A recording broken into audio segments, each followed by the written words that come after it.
Nathaniel Carter thought he was untouchable until the night his world collapsed. Sailing away with his mistress, he turned on the TV, only to see his wife publicly donating his yacht. Within hours, she emptied his accounts, exposed his affairs, and left him stranded at sea. Now, she owns everything. The warm evening breeze carried the scent of salt water through the air, a gentle contrast to the ice-cold scotch in Nathaniel Carter's hand. He leaned against the railing of his yacht, gazing at the vast stretch of ocean before him. A smirk played at the corner of his lips. This was his world, his domain.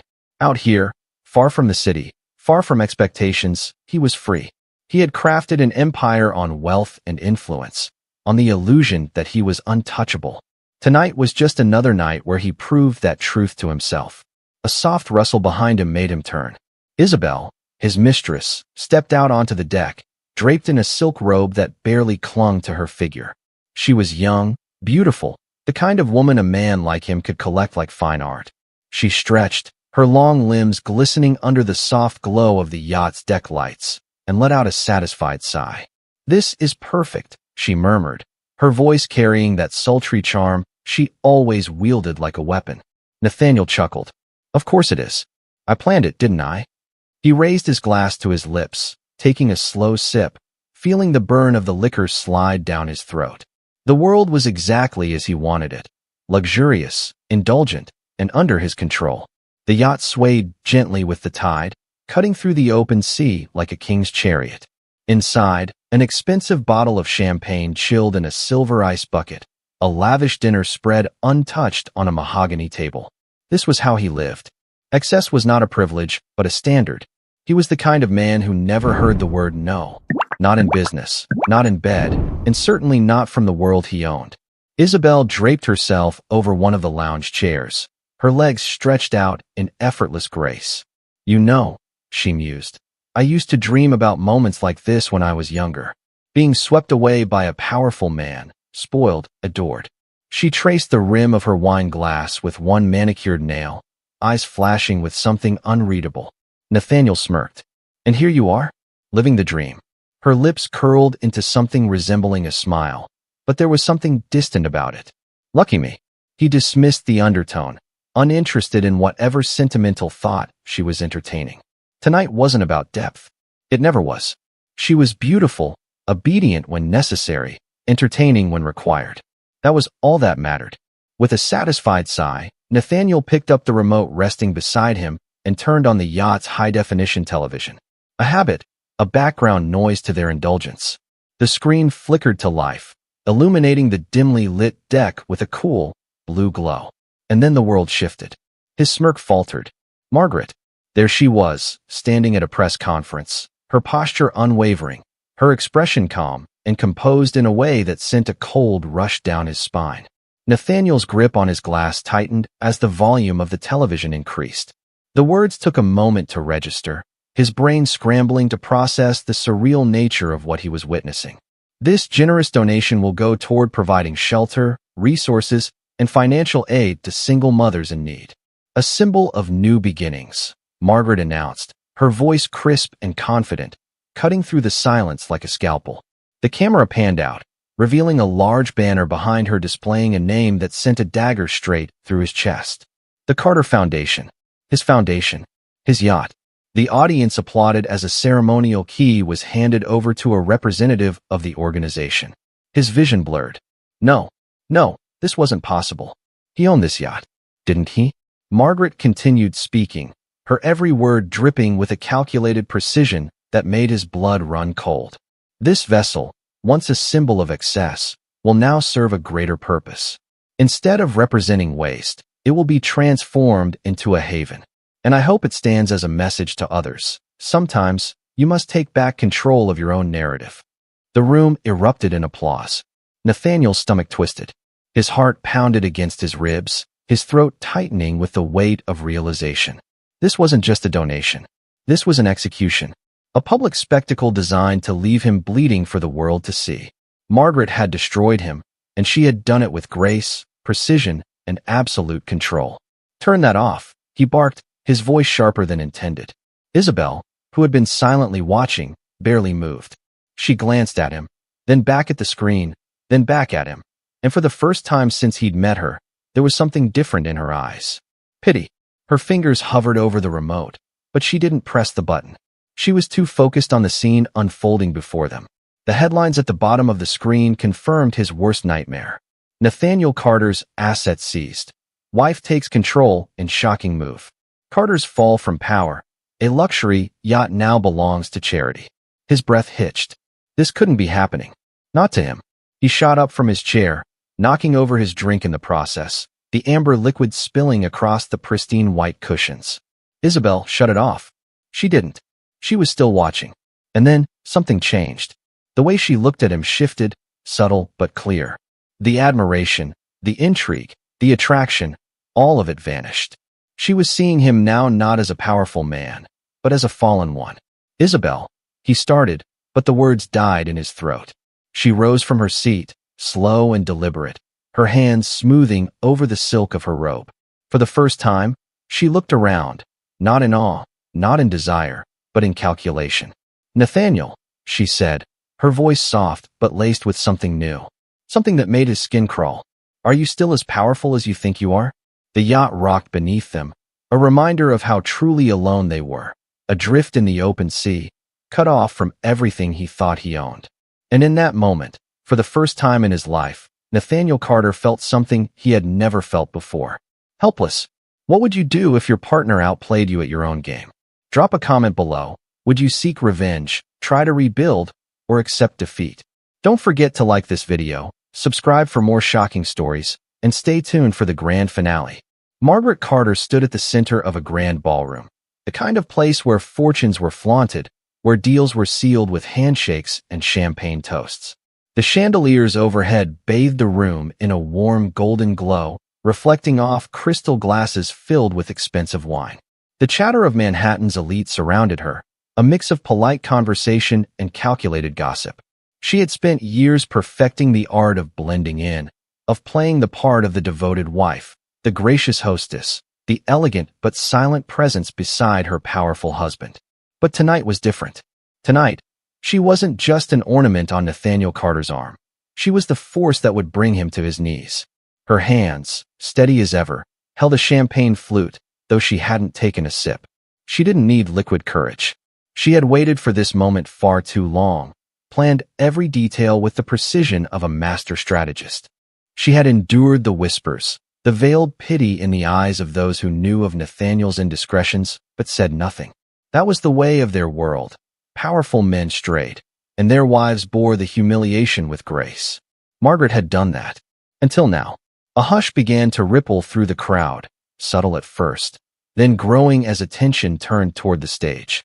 The evening's host, a well-known philanthropist, stepped up to the microphone with a practiced smile, ready to introduce the woman who had just rewritten the rules of the game. Ladies and gentlemen, it is my great honor to introduce a woman whose generosity and vision are changing lives. Someone who has taken what was once a symbol of extravagance and turned it into something far greater. Please welcome Mrs. Margaret Carter. The applause was polite, as expected, but Margaret didn't care about their approval. She wasn't here to impress them. She was here to deliver a message. She ascended the steps to the stage with the same poise she had always carried, but there was a steeliness in her posture tonight, a quiet defiance in the way she lifted her chin. She stepped up to the microphone, allowing the room to settle before she spoke. Good evening, she began, her voice even, controlled. For years, I have been fortunate to witness the power of philanthropy, of generosity that truly changes lives. And tonight, I am proud to be part of something that will leave a lasting impact. She paused, letting anticipation build. The journalist positioned at the back of the room leaned forward, sensing that something was coming. As you may know, my husband, Nathaniel Carter, has long been an advocate for progress and opportunity. And in that spirit, I am honored to announce that we have chosen to donate one of our most valuable assets to a cause that truly needs it. The large screen behind her flickered to life, displaying a high-definition image of the Carter yacht. The audience murmured in appreciation. Everyone in the room knew that yacht. It was one of the most extravagant vessels owned by a private citizen, a floating palace of wealth and power. But Margaret wasn't done. She let the murmurs settle before delivering the final blow. As of tonight, this yacht is no longer in our possession. It has been donated to the Horizon Foundation for Single Mothers, a place that will provide shelter, resources, and security to women and children in need. The air in the room shifted. The polite murmurs turned into something else: shock, intrigue, disbelief. A few guests exchanged glances, trying to mask their reactions, but Margaret saw through them. They were already doing the math, already realizing what this truly meant. Margaret smiled, a soft, knowing curve of her lips. I believe it's time that certain luxuries serve a greater purpose, that we redefine what real wealth means. The applause that followed was thunderous. Journalists pounced. Questions were already being shouted from the back of the room. Mrs. Carter, did Mr. Carter approve of this? Was this a joint decision? Has Mr. Carter responded to this announcement? Margaret tilted her head, considering. Then, with the kind of elegance that only comes from knowing you've won, she answered precisely how she intended to. I certainly hope he's watching. The room erupted. The sound of cameras clicking, of reporters scrambling for their phones, of hushed whispers trying to piece together what they had just witnessed. Margaret Carter had just publicly stripped Nathaniel Carter of one of his greatest symbols of power, and she had done it with grace, poise, and absolute dominance. She stepped off the stage, unfazed by the chaos she had just ignited. Her job here was done. As she walked toward the exit, her assistant, Olivia, hurried beside her, her phone practically glued to her hand. Ma'am, the media is already all over this. CNBC is calling it the Carter power shift. The Post is saying you, she hesitated, glancing up at Margaret before finishing, that you just declared war. Margaret didn't stop walking. Then they finally understand. Her car was waiting outside, the Blacktown car sleek and silent, just as she had ordered. As she slipped inside, her phone buzzed. Nathaniel. She let it ring. She could picture him now, on his precious yacht, watching this unfold in real time. He would be furious, shouting, demanding answers, demanding control. But there was no control left for him to have. She had seen to that. Margaret took a slow breath, staring out at the city lights as the car pulled away. The accounts had already been transferred. The assets had been moved, secured, beyond his reach. The lawyers were prepared. By the time Nathaniel could react, it would be too late. For the first time in years, Margaret Carter felt something she had long forgotten. Freedom. Isabel Lancaster had always been careful about the men she entertained. She knew how to play the game, knew which strings to pull, which smiles to offer, and when to step away before things turned sour. It was a delicate balance, one she had mastered over the years. But tonight, something had shifted. She sat stiffly on the edge of the luxurious leather couch in the yacht's main lounge, her gaze fixed on the massive flat-screen television mounted to the wall. The news anchor's voice filled the room, crisp and merciless as she recounted the scandal in real time. Margaret Carter, wife of billionaire Nathaniel Carter, has just announced a stunning donation at tonight's charity gala, one that has left the business world in shock. In an unprecedented move, she has transferred ownership of her husband's prized yacht, the Serafina, to the Horizon Foundation, an organization dedicated to assisting single mothers in need. This revelation comes as reports surface of a potential financial power shift within the Carter estate. Isabel could feel the weight of the words settling into the air, thick and suffocating. She turned her head slowly toward Nathaniel, who stood near the bar, gripping an empty crystal glass so tightly his knuckles had turned white. She had never seen him like this before. Nathaniel Carter was always composed, always in control. He was the kind of man who walked into a room and made people adjust themselves to accommodate him. Wealth, power, confidence, it exuded from him in every movement, in every carefully calculated smirk. But that man wasn't here right now. This man, this cornered animal standing before her, looked shaken, his jaw locked, his posture rigid. He was losing, and Isabel suddenly felt something she hadn't expected: doubt. Up until now, she had believed she was making the right choice by aligning herself with him. He was powerful, well-connected, someone who could elevate her. She had never been the naive girl who fell for empty promises. She had seen enough men destroy themselves over greed and arrogance. But this was something else. Nathaniel, she said carefully, her voice softer than usual, testing the waters. What the hell is going on? He didn't answer immediately. Instead, he slammed the empty glass onto the counter with enough force to make Isabel flinch. He pressed both palms against the surface, bowing his head for a moment as if trying to compose himself, but the tension in his shoulders gave him away. She waited. When he finally spoke, his voice was raw, seething with barely contained fury. "She set me up," he ground out, his breathing heavy. "Margaret planned this. She took everything." Isabel swallowed, her throat suddenly dry. Took everything? That didn't make sense. Men like Nathaniel didn't lose. They manipulated, they threatened, they used money to silence their problems. This wasn't how the story was supposed to go. She glanced back at the screen. The coverage had shifted to a financial analyst breaking down the implications of Margaret's actions. Words like seized accounts, frozen assets, and financial reallocation scrolled along the bottom of the screen in bold red letters. "Wait," Isabel said, shifting forward, a pit forming in her stomach. "Are you saying she—" Nathaniel cut her off with a sharp glare. "She drained the joint accounts. Locked me out of my own goddamn assets. The yacht isn't the only thing she took, Isabel. She just made a public spectacle out of it to humiliate me." A slow, uneasy realization uncoiled inside her. Isabel had known Margaret was smart.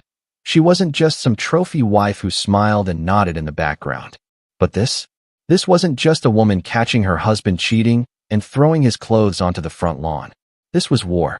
A silence stretched between them, thick with something unspoken. Isabel could feel the shift in the air, the undercurrent of something ugly creeping into the room. For the first time, she questioned something she had never questioned before. Was Nathaniel really as powerful as she thought? She had always been drawn to men who could offer security, who could provide her with a future that didn't require struggle. That was the whole point, wasn't it? Align yourself with someone who had enough influence to shield you from the chaos of the world. But what happened when that shield crumbled? She crossed her arms, studying him. How much did she take? Nathaniel exhaled sharply, his fingers curling into fists.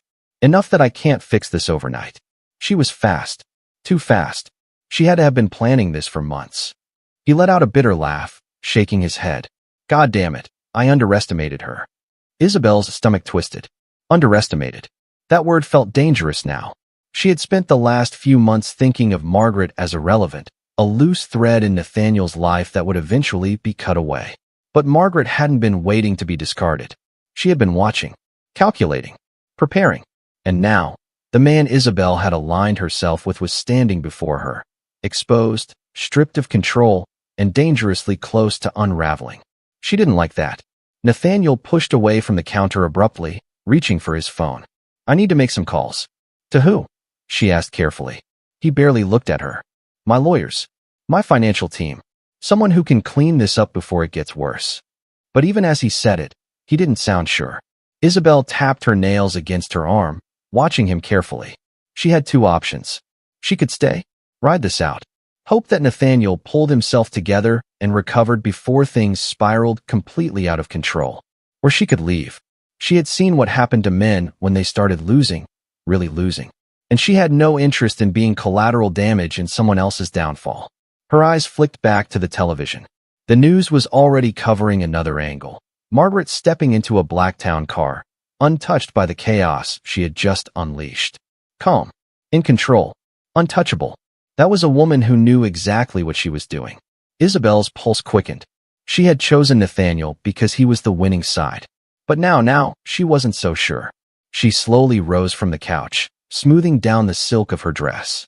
"I think I need some air," she said. Nathaniel barely registered her words, too focused on his phone. He muttered something in response, distracted. Isabel didn't wait for him to notice her hesitation. She walked out onto the deck, letting the sea breeze wash over her.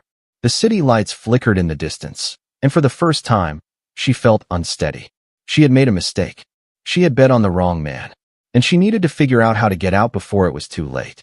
Margaret Carter had spent years waiting for this moment, and now that it had arrived, she found herself feeling something unexpected, calm. Not excitement, not euphoria, not even anger. Just calm, steady certainty. This was not a reckless act of vengeance. It was a meticulously executed plan, built piece by piece, step by step, while Nathaniel had been too arrogant to notice. She stood in front of her vanity mirror, watching the way her reflection met her gaze, unwavering, composed. The soft glow of the city lights filtered through the sheer curtains of her penthouse suite, casting a golden hue over the room. The party dress she had worn to the gala still clung to her form, but she barely noticed it. Her phone vibrated on the dresser beside her. Nathaniel. She let it ring. It had been ringing nonstop since the moment the news broke. First, the calls were every 5 minutes. Then every 3. Now, it was back to back, his desperation bleeding through the screen. Good. She had waited for this. Margaret picked up her glass of wine, walking toward the floor-to-ceiling windows that overlooked Manhattan. She sipped slowly, savoring the weight of the moment. He was unraveling, and for the first time, he was powerless to stop it. A soft knock on the door pulled her from her thoughts. "Come in," she called. The door opened, and Olivia, her assistant, stepped inside, holding a stack of documents in her hands. The young woman's face was unreadable, though her eyes carried something close to admiration. "It's done," Olivia said simply, walking over to the glass coffee table and setting the papers down. The transfers were finalized before the announcement. Every joint account has been emptied, and the legal team confirmed that Nathaniel has been removed from all assets under your name. As of tonight, he has nothing left to hold over you. Margaret exhaled softly, and the statements? Already prepared. As soon as Nathaniel tries to retaliate, the press releases will go live. We've lined up journalists who are ready to cover any legal counterclaims he might attempt. They'll frame him exactly as he is, a man caught in his own web of deception. Olivia paused. The public is already on your side. The charity angle secured that. His downfall won't be a fight. It'll be an execution. Margaret turned back toward the window, taking another slow sip of wine. He doesn't know how to lose, she murmured, more to herself than to Olivia. Nathaniel has spent his entire life believing he's untouchable, that the world bends to him, that I bend to him. Her lips curled into something sharp. He's never considered the possibility that someone could take everything from him. Olivia hesitated. He's going to retaliate. Of course he will, Margaret said, her voice even. But the difference between us is that I don't need chaos to win. I don't make reckless moves. I wait. I watch. I let my enemy destroy himself. She turned, finally meeting Olivia's gaze. And that's exactly what's about to happen. On the other side of the city, Nathaniel was spiraling. The yacht had gone eerily silent. The television had been turned off after the 5th news segment about his downfall, but the damage had already been done. The media had latched onto the story like vultures, ripping apart his reputation, his empire, his name. He sat in the dimly lit cabin, his phone clenched tightly in his fist, the screen still illuminated with Margaret's name. No answer. He gritted his teeth, shoving away from the table and pacing the room. This wasn't happening. It wasn't possible. He had built too much, controlled too much. Margaret had been his wife, for God's sake. She was supposed to be an extension of him, not his executioner. His fingers hovered over his contact list, searching for leverage. His lawyers? They were already working for her. His financial advisors? They had gone silent. His business partners? They were distancing themselves. He was losing. And the worst part was that Margaret had made sure he lost alone. A quiet movement from the deck drew his attention. Isabel. She was standing near the railing, staring out at the water, her arms wrapped around herself as if shielding herself from something unseen. The weight in Nathaniel's chest twisted. He knew that look. It was the look people had before they walked away. His throat tightened. "Don't even think about it," he said, his voice sharp, commanding. Isabel didn't turn. "Think about what?" "Leaving." A slow, humorless chuckle escaped her lips. "Nathaniel, I think we both know that's exactly what I should be doing." His jaw locked. "You wouldn't be where you are if it wasn't for me." Now she turned. The look in her eyes was unreadable, but it wasn't the look of someone who saw him as powerful anymore. "And where exactly am I, Nathaniel?" she asked, voice cold. "On a yacht that doesn't even belong to you anymore? With a man who just lost his entire empire in a single night?" His fingers curled into fists. "You said you weren't like the others," he hissed. "I'm not," she said simply. "But I'm also not an idiot." A bitter silence filled the space between them. Nathaniel knew how this worked. He had seen it before. When a man started to fall, people didn't rush in to save him. They abandoned him. And Isabel was about to do exactly that. She sighed, shaking her head. "I'll take a boat back in the morning." She didn't wait for his response. Didn't wait for a fight. She just walked away, slipping back into the cabin, leaving Nathaniel standing there, adrift, stranded, alone. He had spent his life climbing, ensuring that he was always above the chaos. That he was the one pulling the strings, making the rules, deciding who thrived and who fell. But tonight, the world had changed. And for the first time in his life, Nathaniel Carter was the one falling. Nathaniel Carter had built his empire on certainty. Every move he made, every deal he closed, every risk he took, all of it calculated, controlled, untouchable. He was a man who dictated outcomes, not one who suffered them. And yet here he was, standing barefoot on the deck of the yacht, his phone limp in his hand, listening to the sound of everything slipping through his fingers. "I'm sorry, Mr. Carter," his banker's voice said, smooth but void of real sympathy.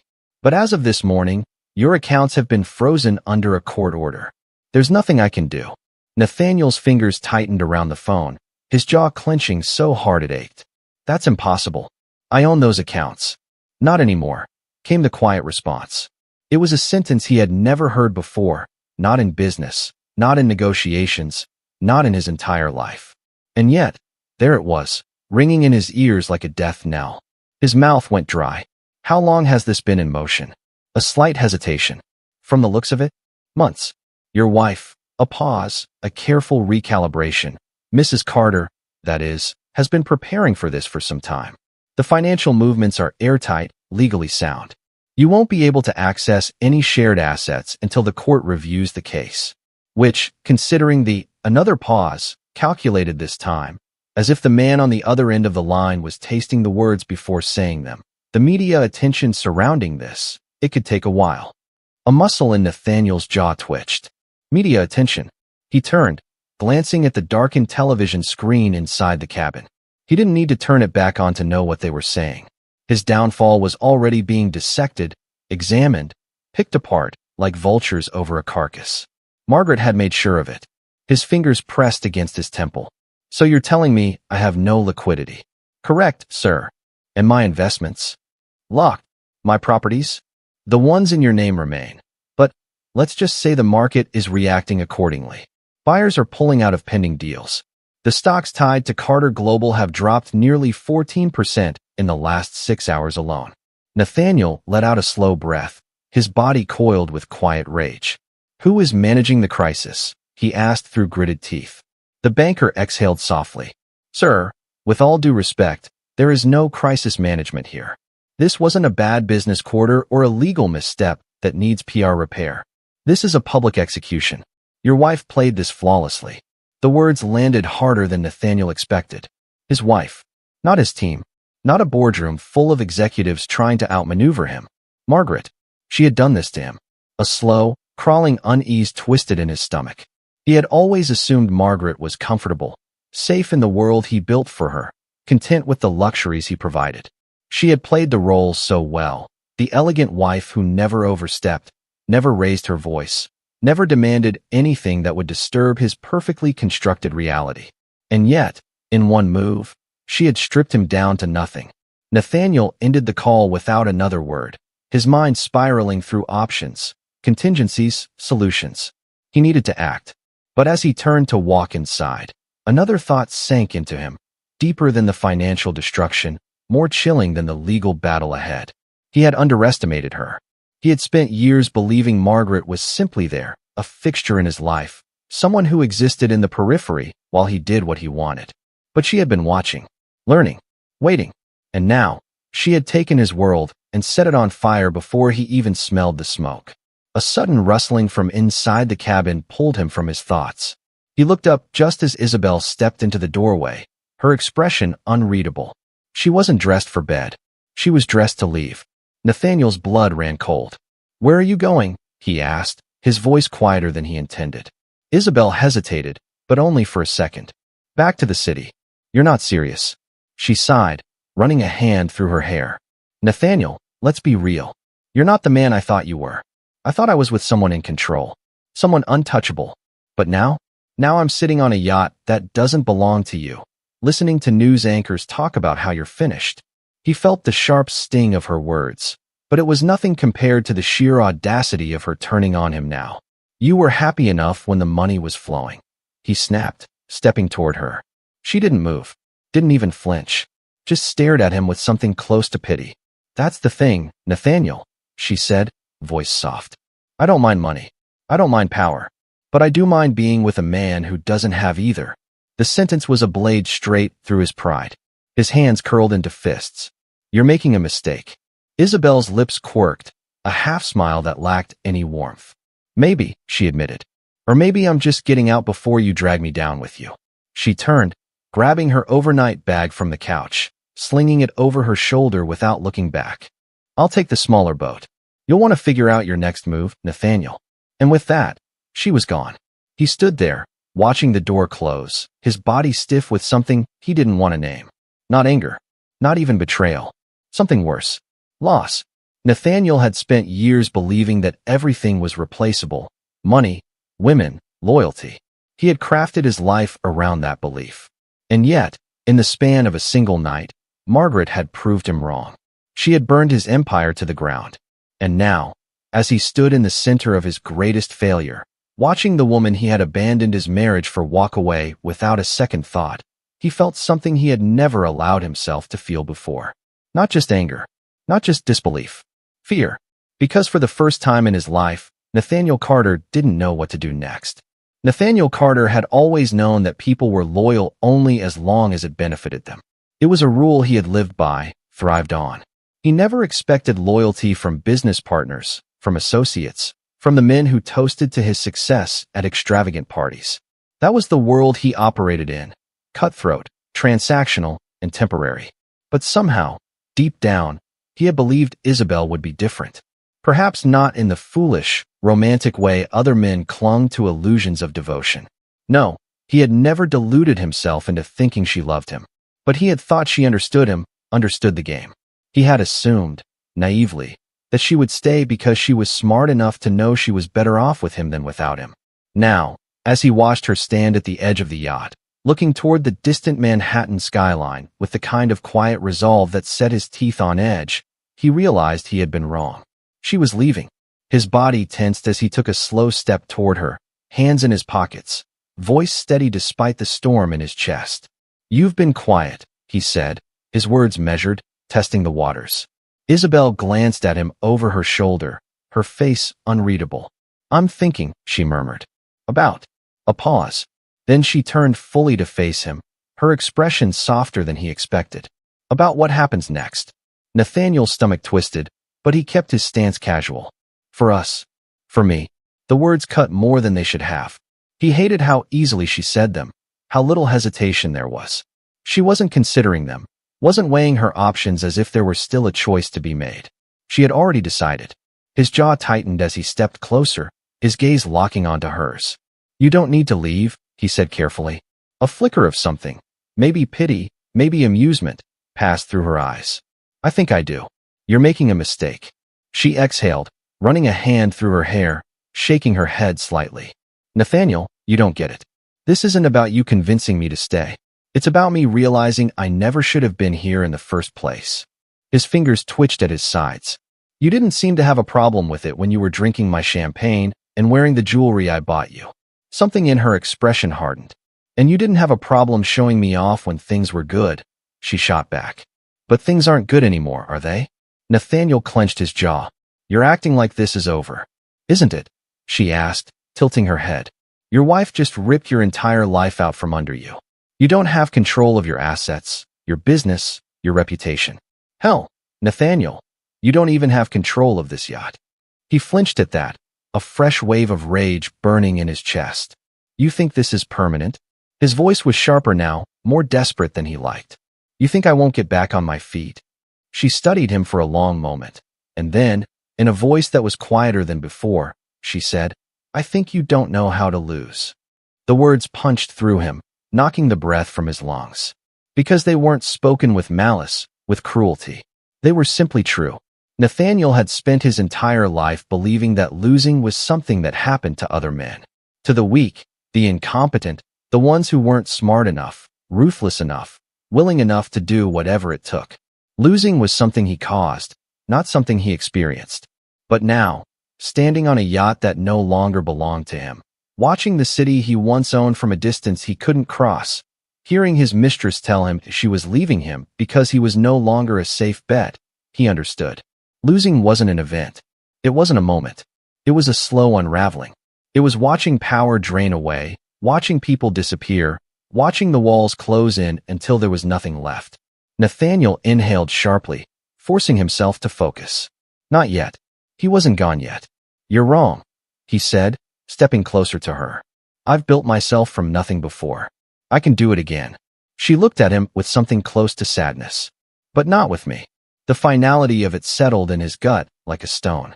He should have fought harder, should have tried another angle, but for the first time in his life, he had no cards left to play. Isabel reached for her purse, adjusting the strap over her shoulder. I'll take one of the smaller boats back to the city. Well, you should figure out what your next move is. Nathaniel let out a humorless laugh. You mean besides drowning? She didn't laugh, didn't even smile. I hope that's not your plan, she murmured, and for a moment, there was something genuine in her voice. A sliver of concern. That was worse than anger. Anger would have meant he still mattered. Pity meant he was already a ghost. She turned without another word, stepping down toward the lower deck, her silhouette illuminated by the city's distant glow. Nathaniel stood frozen, watching her until she disappeared into the night, leaving him in a silence that felt deeper than the ocean beneath them. The wind picked up, sharp against his skin. He closed his eyes, inhaling the crisp air, feeling the weight of solitude pressing against his chest. Margaret had taken his fortune. Isabel had taken his dignity. And now, standing on a yacht that no longer belonged to him, stranded between the life he had built and the abyss of what came next, Nathaniel Carter realized he had never truly been alone before. Until now. The morning light crept over the horizon, bleeding into the city skyline like the slow rise of an inevitable truth. Nathaniel Carter had spent the entire night on the yacht, unable to sleep, unable to think of anything except the unrelenting weight of loss pressing against his ribs. The events of the last 24 hours had unfolded like a slow-motion car crash, one he was powerless to stop, one where he was the only victim left standing in the wreckage. He stood by the deck railing, staring at the water as if it might hold some kind of answer. The whiskey in his hand was warm now, forgotten. His suit jacket was crumpled on one of the lounge chairs behind him, his tie hanging loosely around his neck like a noose he hadn't yet decided to tighten. He had built an empire. He had built a name. He had built a life where people bent to his will. And yet, none of it mattered anymore. The sound of a distant boat approaching made him tense. His grip tightened around the glass, but he didn't turn. He already knew who it was. His assistant, Peter Langley, was the only one who would dare show his face right now. The others, the ones who had claimed loyalty, the ones who had benefited from his power, his money, his influence, had already started to disappear, as if they could smell the rot of failure clinging to him. The motor cut off, the soft splash of oars dipping into the water taking over. A few seconds later, footsteps echoed across the deck. Mr. Carter, Peter said, his voice carefully neutral. Nathaniel let out a slow exhale before turning. Peter looked as put together as ever, his dark suit crisp, his expression unreadable behind his glasses. But there was something different today. A hesitation. He knew. Nathaniel rubbed his forehead. How bad is it? Peter hesitated for only a second before reaching into his briefcase, pulling out a thin tablet, and unlocking the screen. The media coverage is relentless, he said, swiping through pages of news articles. Every major outlet has picked up the story. CNN, Bloomberg, The Wall Street Journal. Even the gossip sites are running pieces on it. It's everywhere. Nathaniel took the tablet, scanning the headlines. His stomach clenched. Nathaniel Carter's empire crumbles as wife seizes control in stunning power move, the Carter scandal. How one woman outsmarted a billionaire, Nathaniel Carter. From mogul to cautionary tale, his grip tightened around the edges of the device. The words blurred together, but the message was clear. He wasn't a businessman anymore. He was a spectacle. Peter continued, his voice as even as ever. Your stock value has plummeted. Carter Global lost nearly 20% overnight. Investors are pulling out. Board members are meeting without you. There are rumors that they're considering pushing you out completely. Nathaniel let out a short, humorless laugh. Of course they are. It gets worse, Peter said, swiping again. Margaret is winning the public narrative. The charity donation wasn't just about embarrassing you. It gave her a moral high ground. She's being called an icon of female empowerment. There's already a movement online celebrating her. Hashtags, interviews, support from influential figures. The press isn't just covering this as a scandal anymore, Nathaniel. They're making her a hero. Nathaniel barely heard him. He was still staring at the headlines, still absorbing the sheer brutality of what Margaret had done. She hadn't just taken his money. She hadn't just ruined his business. She had done something far worse. She had made sure the world would never respect him again. There was no coming back from this. No carefully worded statement. No strategic counterplay that could undo the way people saw him now. He was no longer Nathaniel Carter, the ruthless businessman who could turn anything into gold. He was Nathaniel Carter, the man who got played. The thought made his skin crawl. He handed the tablet back, running a hand through his hair. And my accounts? Peter cleared his throat. Still locked.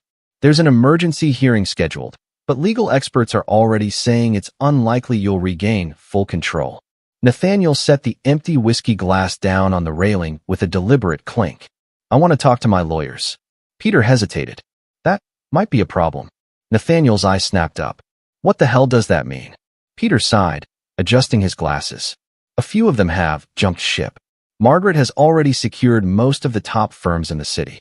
The ones left are, well, they aren't the caliber you're used to. The words hit like a slap. His own lawyers had abandoned him. His own people were leaving. Nathaniel's pulse pounded in his ears. He had spent his entire career being the man people wanted to be associated with. The man who got things done, who won, who never lost. But now, they were scrambling to distance themselves, afraid that his collapse might taint them too. His throat felt tight. He had been outmaneuvered before in business deals, had suffered losses that stung, but never like this. Never this public. Never this total. His gaze flicked back to the city in the distance, where Margaret was likely sitting in her penthouse, untouched by the disaster she had unleashed. She had done it so cleanly, so flawlessly, that it almost didn't seem real. Peter shifted, breaking the silence. What do you want to do, sir? Nathaniel didn't answer immediately. He inhaled deeply, forcing his mind to stop spiraling, to start thinking. There was always a way out. He had built himself from nothing once. He could do it again. He turned to Peter, his jaw set. Give me a meeting with the board. Today. Peter hesitated. That might be difficult. I don't care what they're doing. If they're meeting without me, then I need to be there. His voice was sharper now, regaining its usual authority. Call them. Tell them if they want to throw me out, they'll have to say it to my face. Peter nodded, but there was something else in his expression. Something uncertain. Nathaniel narrowed his eyes. What? Peter hesitated. Then, finally, he said, some of them might think it would be better if you stepped down voluntarily. Nathaniel felt his chest tighten. Step down? From his own company? The thought was unthinkable. He let out a slow breath, his hands curling into fists at his sides. That's not happening. Peter nodded, adjusting his tie. I'll make the calls. As the assistant walked away, Nathaniel turned back toward the skyline, his jaw clenched, his mind racing. Margaret had won this round. She had taken everything he thought made him powerful. But he wasn't going down that easily. Not yet. Nathaniel Carter had spent his life owning the world. Every room he walked into, he commanded. Every deal he negotiated, he won. Every person he surrounded himself with, he controlled. But now, standing on the deck of a yacht that no longer belonged to him, staring at the vast emptiness of the ocean, he had never felt smaller. The city skyline flickered in the distance, a cruel reminder of how close civilization was, of how, just a day ago, he had been at the top of that world. But now, he was nothing but a man adrift, both figuratively and literally. He could still hear the echoes of the news coverage that had played on the television all night, the way the anchors spoke about him like he was already a relic of the past. Nathaniel Carter's downfall. Nathaniel Carter's wife outplays him in a stunning legal move.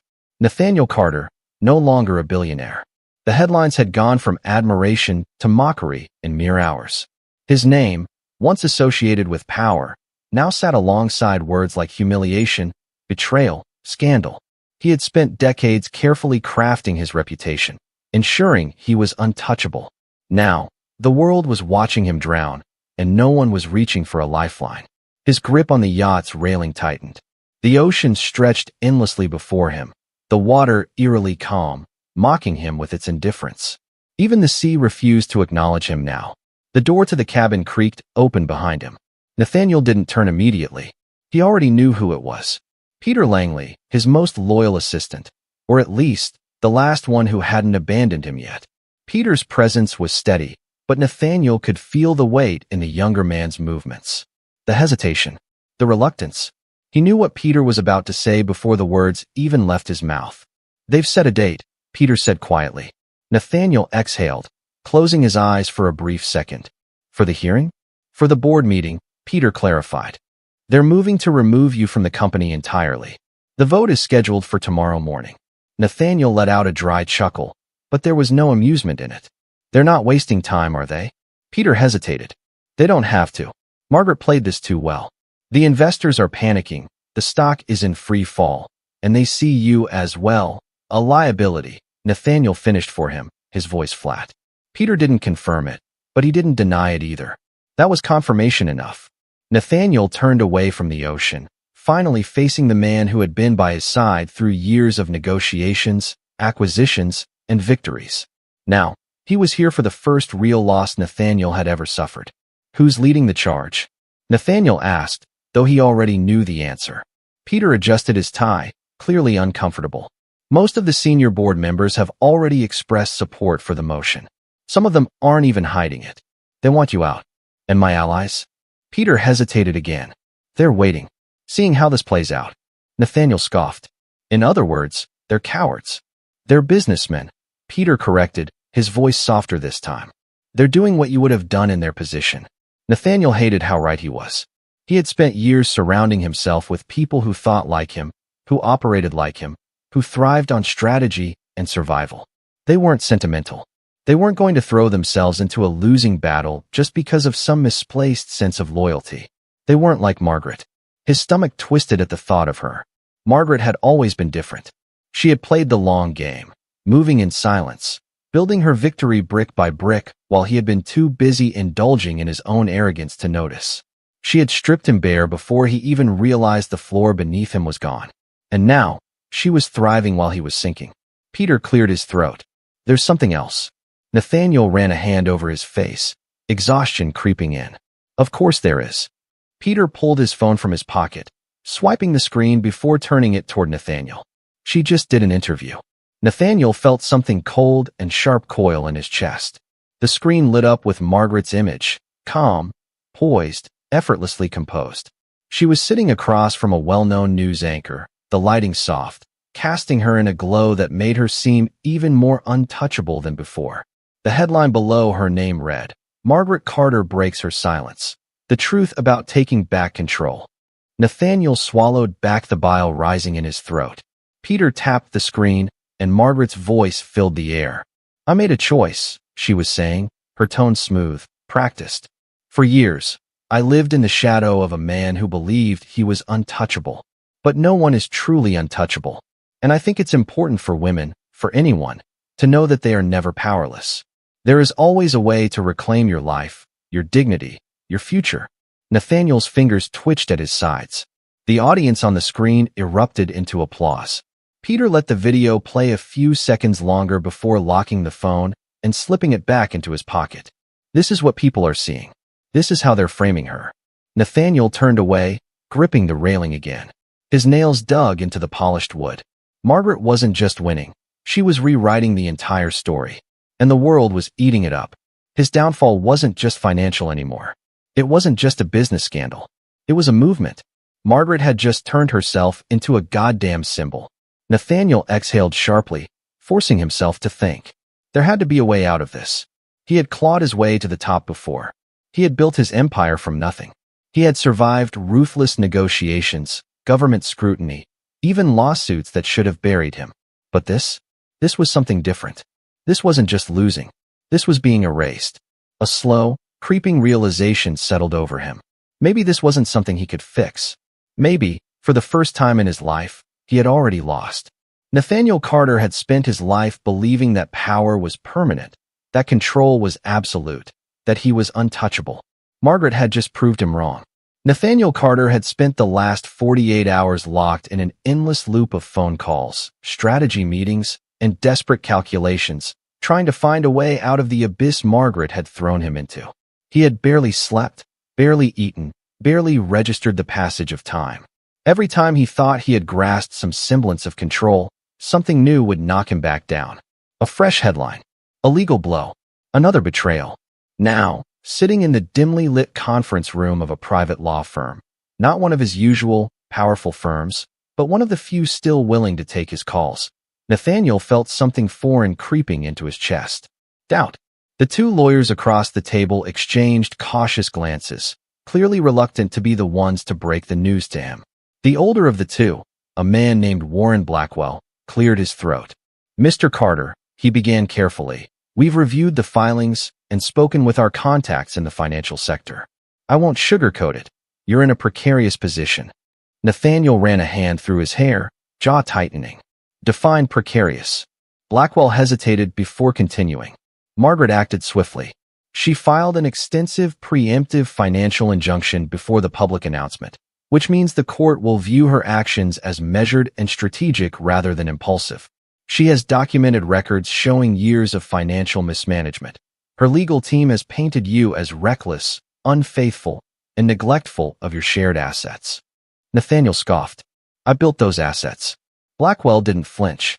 "The court doesn't care who built them, Mr. Carter. They care about who protected them. And right now, your wife looks like the one who did." Nathaniel clenched his teeth so hard his temples ached. "So what the hell are you saying?" The second lawyer, a younger woman named Lauren Hayes, shifted in her chair, glancing at Blackwell before speaking. "She filed for divorce this morning." Nathaniel felt his stomach drop.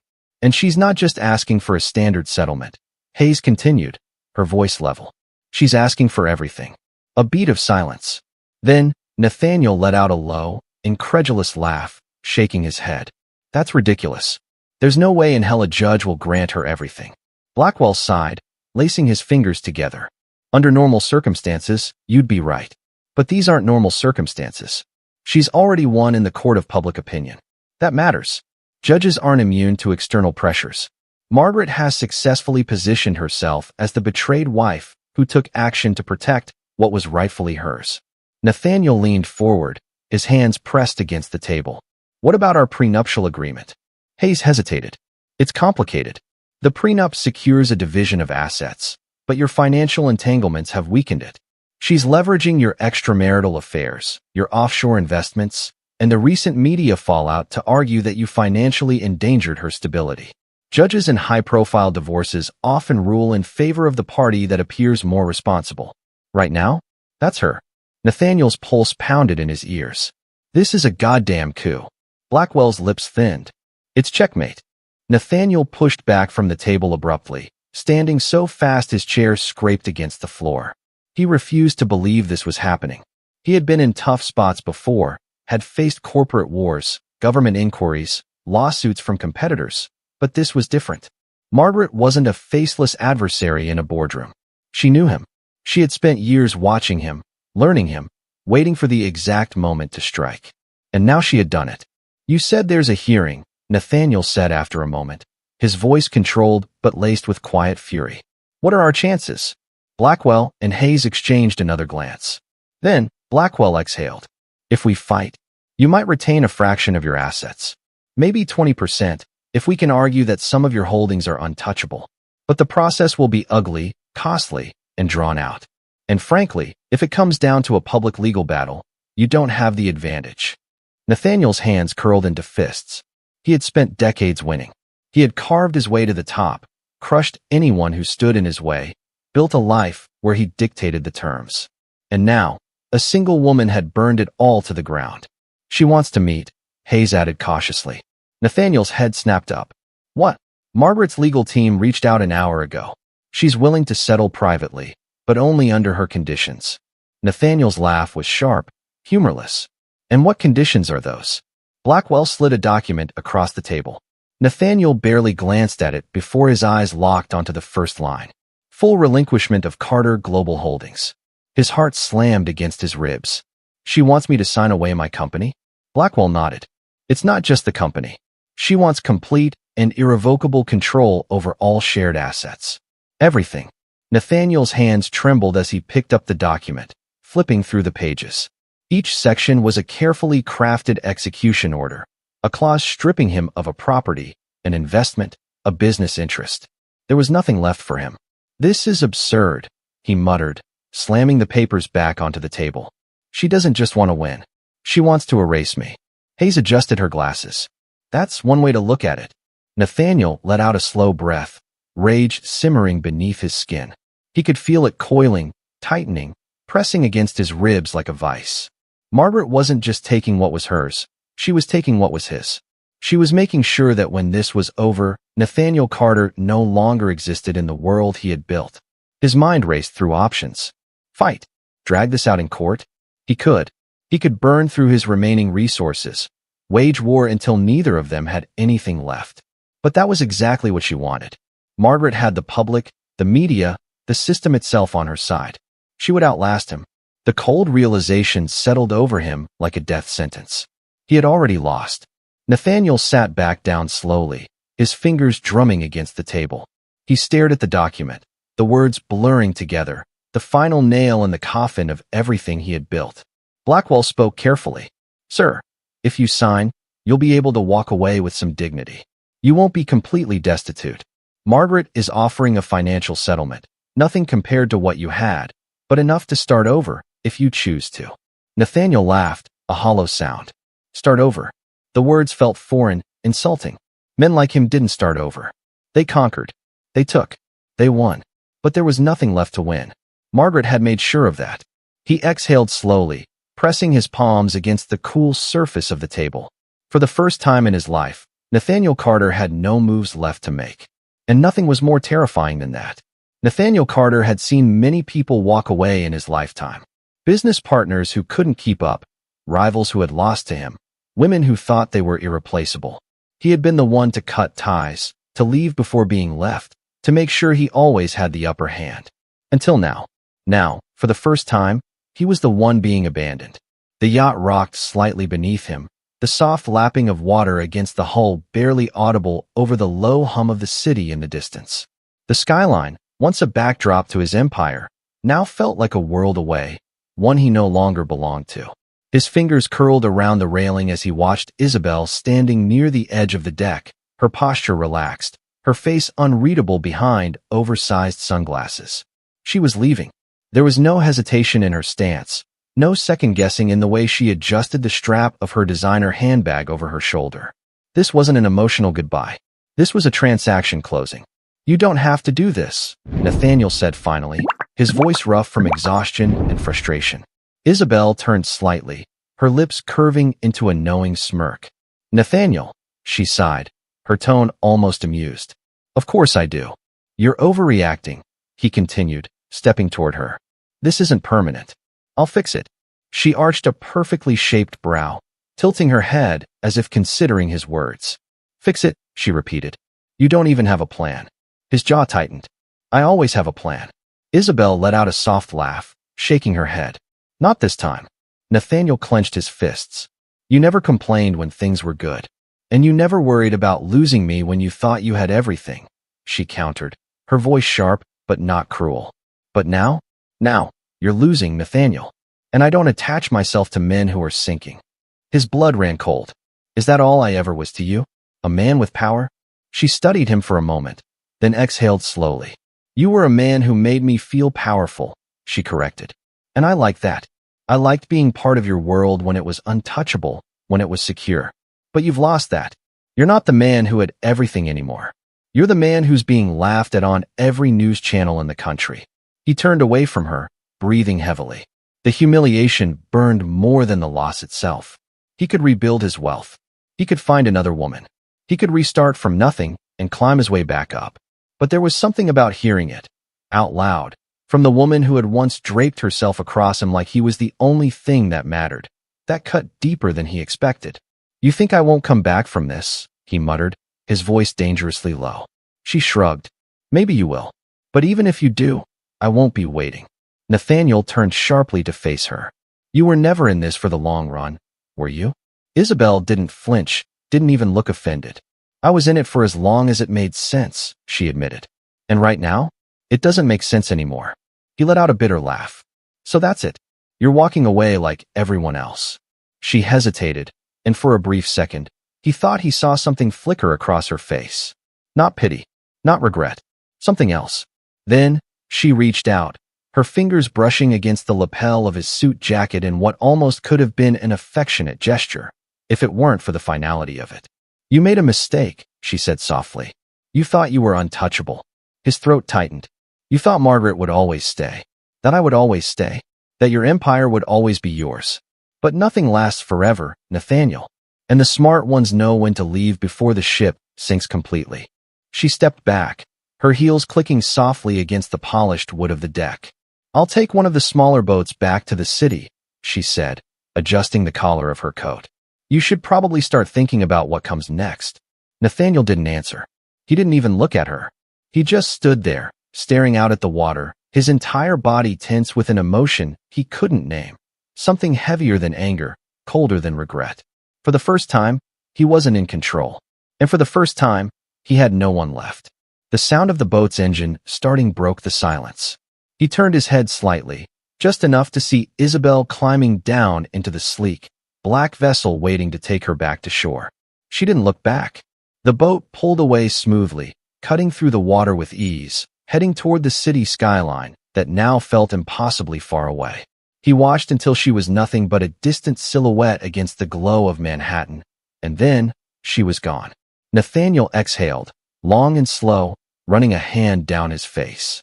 It was strange, this feeling. He had lost money before. He had lost deals. He had walked away from situations that no longer served him. But this wasn't just about losing money or power or women. This was about losing the illusion of invincibility. And he didn't know who he was without it. The yacht rocked slightly beneath him, the waves growing stronger as the wind picked up. He let his head fall back, staring up at the darkening sky, the weight of everything he had ignored for years crashing down on him all at once. He had built an empire with no foundation, and now he was watching it collapse, brick by brick, with no one left to stand beside him. For the first time in his life, Nathaniel Carter was alone. Nathaniel Carter had never known what it felt like to be at the mercy of others. He had spent his life making decisions that shaped his future, controlling his environment so thoroughly that the idea of losing control had always been unthinkable. He was the man who took, the man who decided, the man who never had to wait for someone else's approval. But now, standing in the center of his once glorious empire, he was nothing. The boardroom was quiet, suffocatingly so. The walls of glass gave him a perfect view of the city, his city, the one he had ruled for years. But today, it felt distant, untouchable, as if he were looking at something that no longer belonged to him. The air was thick with tension, the kind that didn't need to be spoken aloud. The men and women seated around the polished oak table weren't his allies anymore. They were waiting for his final fall. His fingers curled into fists at his sides, but he kept his expression neutral, his shoulders squared. If they were going to take this from him, they wouldn't get the satisfaction of seeing him break. Shall we begin?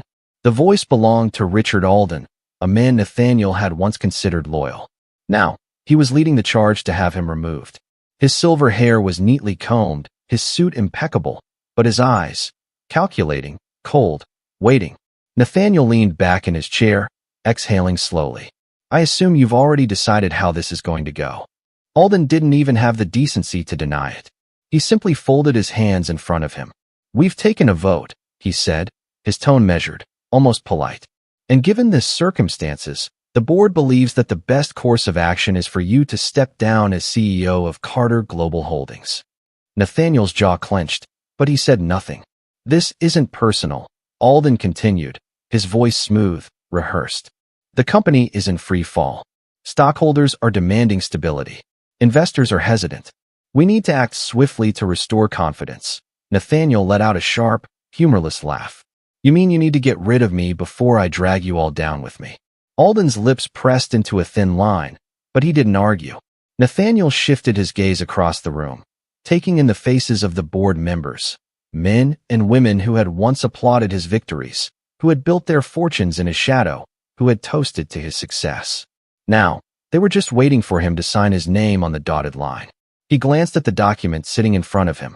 A simple stack of papers. Legal jargon masking a death sentence.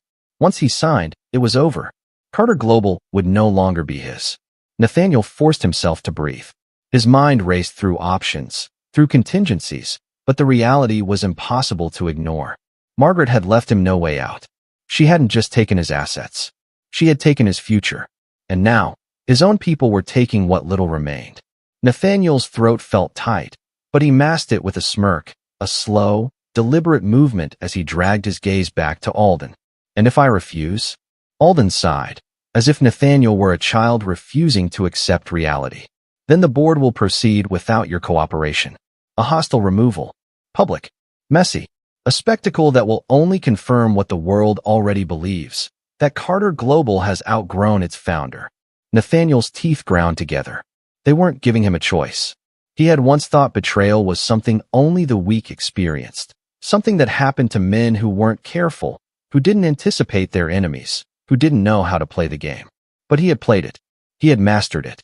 And still, here he was, sitting at a table full of people who had once followed him, now waiting for him to sign himself out of existence. He reached for the pen, rolling it between his fingers, feeling the weight of it. If he signed, he was admitting defeat. If he didn't, they would take it anyway. For the first time in his life, Nathaniel Carter truly understood what it meant to lose. He pressed the pen to paper. And he signed. Alden nodded approvingly, reaching forward to take the documents. You've made the right decision. Nathaniel gave him a cold, empty smile. Go to hell, Richard. Alden's lips twitched, but he said nothing. He had already won. Nathaniel rose to his feet, buttoning his jacket with slow precision. He felt their eyes on him as he stepped away from the table, as he walked toward the door. They were waiting to see if he would break. He wouldn't give them that. He pushed open the doors and stepped into the hallway. The moment they shut behind him, the weight of it all crashed into him. His empire, gone. His fortune, gone. His reputation, shattered. He stood there, in the hallway of the company he had built, knowing he was never coming back. A sharp inhale, a slow exhale. He needed to move. The elevator doors slid open as he approached, but before he could step inside, a familiar figure appeared in the reflection of the polished steel. Margaret. She was waiting for him. Nathaniel turned, his muscles tensing, his mind already bracing for whatever final humiliation she had prepared for him. She was dressed sharply, her posture effortless, her expression unreadable. You did the right thing, she said, her voice calm. Nathaniel let out a short laugh, shaking his head. You came all this way just to gloat. She tilted her head slightly. No, I came to make sure you understood. Understood what? His voice was sharper than he intended, edged with something close to desperation. Margaret stepped closer, her gaze steady. That this isn't just about revenge, Nathaniel. He scoffed. No? Then what is it about? Her eyes met his, unwavering. It's about consequences. The words landed like a punch to the gut. She wasn't angry anymore. She wasn't bitter. She was finished. Nathaniel swallowed, the back of his throat burning. So what now? Margaret studied him for a moment, then exhaled slowly. Now, she repeated. Now, I go on with my life. Nathaniel hated how easily she said it. How effortless it was for her to move forward while he was left standing in the wreckage of what he had once been. The elevator dinged behind him. He turned back toward it, stepping inside without another word. He didn't look at her as the door slid shut. The last thing he saw was the calm certainty in her eyes. And for the first time in his life, Nathaniel Carter had nowhere left to go.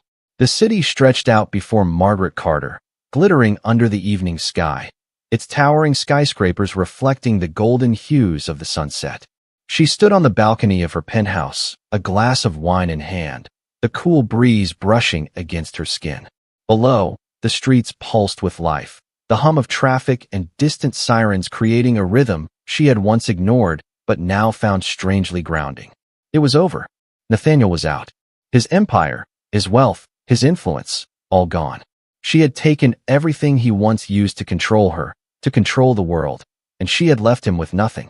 The final nail in his coffin had been hammered in the moment he had signed those papers, relinquishing Carter Global Holdings, the company he had spent his life building, the thing he had valued above everything else, including her. Margaret took a slow sip of her wine, letting the taste settle on her tongue before swallowing. She had imagined this moment for years, had rehearsed the many ways it could play out, had wondered if she would feel vindicated, victorious, satisfied. But now that it was here, she just felt free. No more waking up to an empty bed, wondering where he had been the night before. No more carefully planned charity galas where she had to smile through whispers. No more excuses for why her husband was too busy, too important, too untouchable. No more pretending. She glanced down at her phone resting on the table beside her. The messages had been relentless all day. Lawyers confirming the transfers were finalized. Journalists requesting statements. Old acquaintances who had never cared for her before suddenly wanting to be on her good side. She had ignored most of them, except for one. A notification glowed on the screen, an email from her attorney. Final divorce settlement, executed. Margaret exhaled, setting her glass down before picking up the phone. She clicked the email open, scanning the document attached. The last page, her favorite part, was the one with Nathaniel's signature. He had fought it, of course. Even when everything had been stacked against him, even when his options had dwindled to nothing, he had clung to his pride. But in the end, he had signed, because he had no other choice. And with that, she had severed the last chain tying them together. A faint knock on the door pulled her from her thoughts. She set the phone down, turning toward the entrance of the penthouse. Olivia, her assistant, stepped inside, her expression composed but carrying a flicker of something unreadable. "Everything's finalized," Olivia said, closing the door behind her. "The media is running with the story. They're calling you the woman who took down a king." Margaret smiled faintly. Dramatic, but fitting. "There's one more thing," Olivia continued carefully. "It's about Nathaniel." Margaret arched a brow. "What about him?" Olivia hesitated before stepping forward. "He was seen at the Carter Global offices today. The security cameras caught him standing outside the building for nearly an hour. He never went in, just stood there. Then he left." Margaret felt a strange flicker in her chest. Not pity, not sympathy, just recognition. She could picture him there. Nathaniel Carter, once the most powerful man in that building, now nothing but a ghost lingering at its doorstep. For years, he had ruled over that empire with absolute control, walking through those halls with the confidence of a man who believed he was untouchable. And now, he wasn't even allowed inside. Margaret nodded, more to herself than to Olivia. "He'll come to terms with it eventually." Olivia studied her for a moment, as if searching for any sign of hesitation. "And if he doesn't?" Margaret met her gaze, her voice unwavering. "Then that's his problem, not mine." Olivia nodded. "Understood."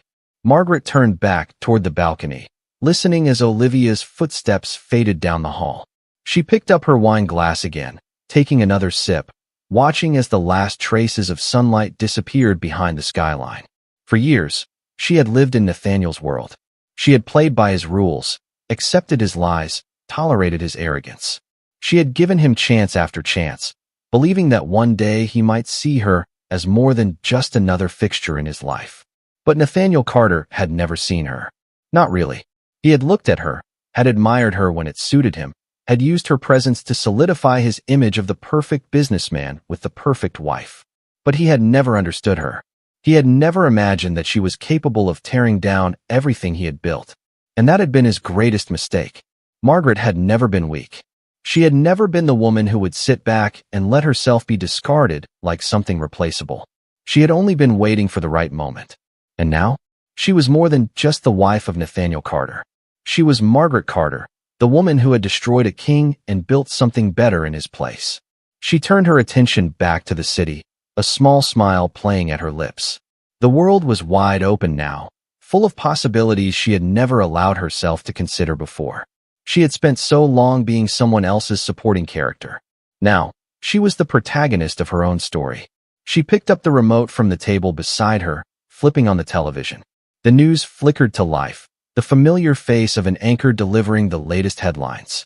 Following the shocking collapse of Carter Global Holdings, we turn now to an exclusive look at Margaret Carter's upcoming ventures. The former wife of disgraced billionaire Nathaniel Carter has announced a series of investments aimed at empowering women in business, marking the beginning of what many are calling her new era of influence. Margaret listened, taking another slow sip of wine. Yes, her new era. Nathaniel's reign was over, but hers was just beginning.